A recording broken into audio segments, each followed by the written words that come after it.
So boys and girls, today we're going to get to work pretty quickly because you have a lot to do this art project.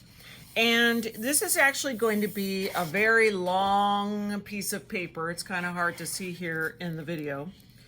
And the very first thing you're going to have to do is to figure out which shape you would like to start with.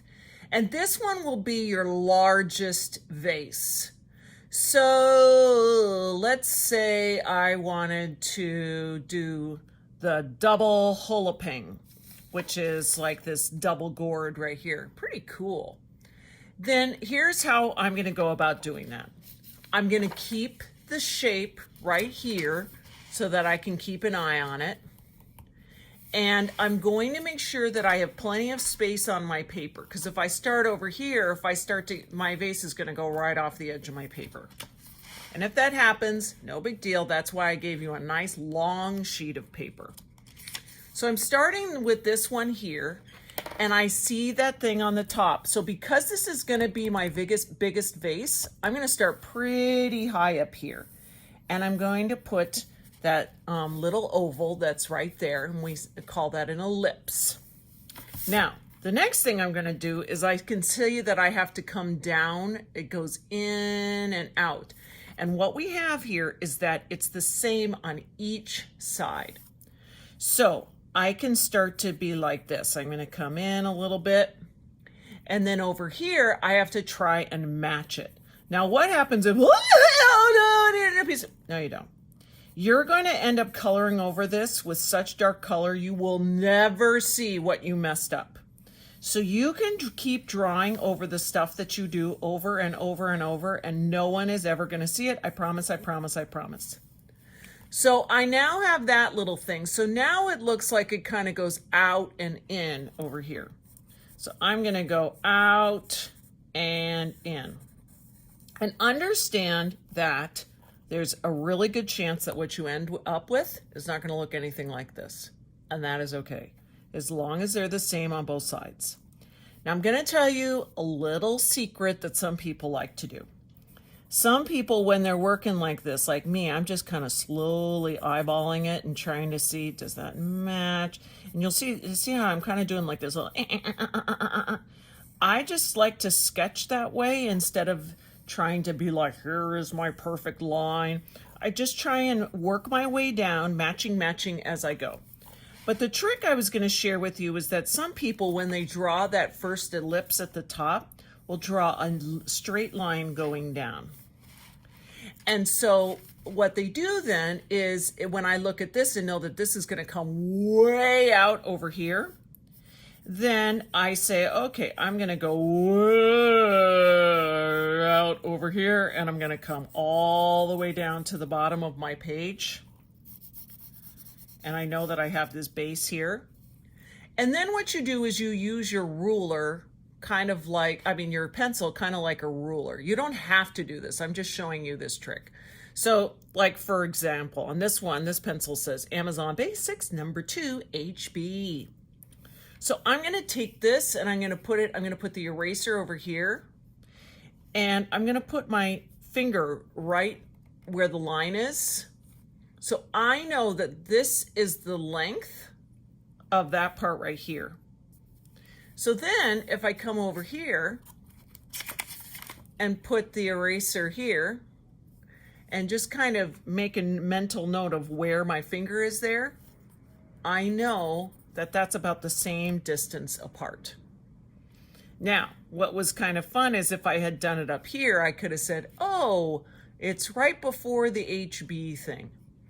If this makes your brain hurt trying to use your pencil as a ruler, then skip it. If you like to just kind of eyeball it like I am here.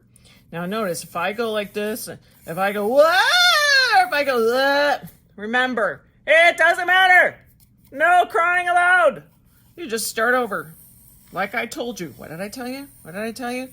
No one's ever going to see these lines. So I feel pretty good about this. So this is now my big vase. So now I'm going to scoot it over, and I can choose another one. And I can make this one a little bigger, a little smaller. So let's say I do that one. I'll make it just a little bit shorter. So I'm leaving enough space so I can get over here. And this one kind of comes in a little bit. And then this one like really comes like this and whoa, all the way out there. So I can either say, okay, I'm gonna try and do it the same over here. I mean, it's not bad, I'm not sure. If I kind of wanted to check it, all I'd have to do is put a gentle line going down. Kind of go here to here, here to here. Not bad, but it's a little wider. So that little pencil measuring trick is something kind of fun. Okay, so now I'm almost at the end of my paper. It's right here. You can't see, I'll get that out of the way. I'm almost out of space. And so maybe just for fun, I'll do maybe I'll do a tall, skinny one. I'll do him. So I'm gonna be here. And I'm gonna go like that. And then he kind of has that thing going like that. And then he's got this thing coming out like that. And then like that. And then on the bottom, I'm always going to put just a little bit of a gentle smile. That's going to make it look like it's three-dimensional. So notice that my vase didn't even go down to the bottom. No big deal. No big deal, my friends. Not a problem. Now, if you want to do 5 skinny vases or whatever fits, great. Once your vases are finished and you've held it up and shown it to me, don't walk over to me. Don't scare me. You're just going to hold it up. Now is when you are going to have to start to color in your vase. Now, in your tray, you're going to have 3 colors, a really dark blue, kind of a medium range blue, like a cobalt blue, and then this says that it's a lighter blue.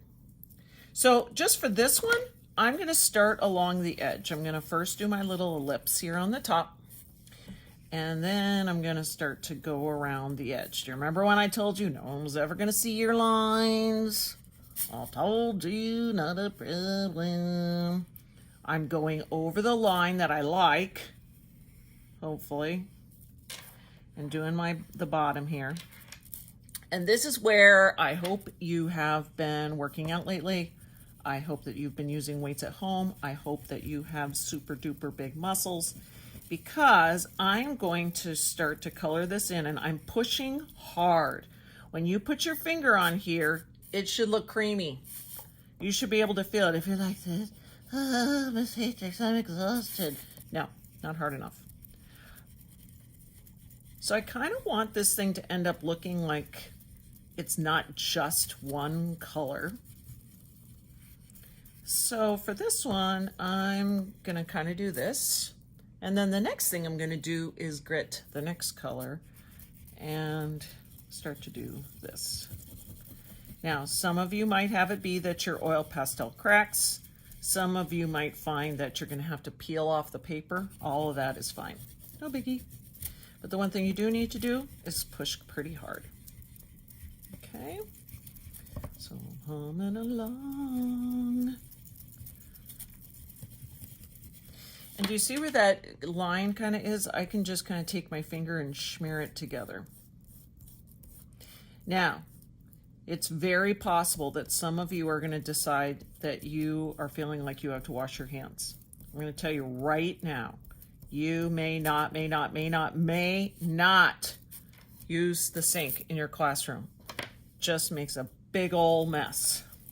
What I will do is give you a sani hand. And the sani hand is going to work great for just getting some of it off when you got total, what I like to call heebie-jeebie going on, where you're like, whoa, this feeling on my fingers is making me crazy. But you may want to hold off because you got a couple of these to go yet. Okay. So now that I have this one done, I'm going to go ahead and start in on my next one. So eventually you're going to have all of these filled in. It's going to be a lot of work. You're going to have to work really hard to get finished. And then next week we're going to be doing something fabulous with it. So let's go ahead and get you started on your vases. So just before you go, just know that you're going to be drawing 2 or 3 vases of different sizes.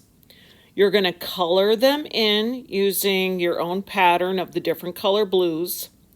And eventually we will paint it white, let it dry, and then you are going to be scratching in the designs from the Ming vases. I'll be showing you what designs they would have used. And eventually these end up looking gorgeous. They look three-dimensional, they look real. We're going to put shadows on the bases. You're going to love it. So now you're going to be taking your white piece of paper and starting to draw your vase shapes. Have fun.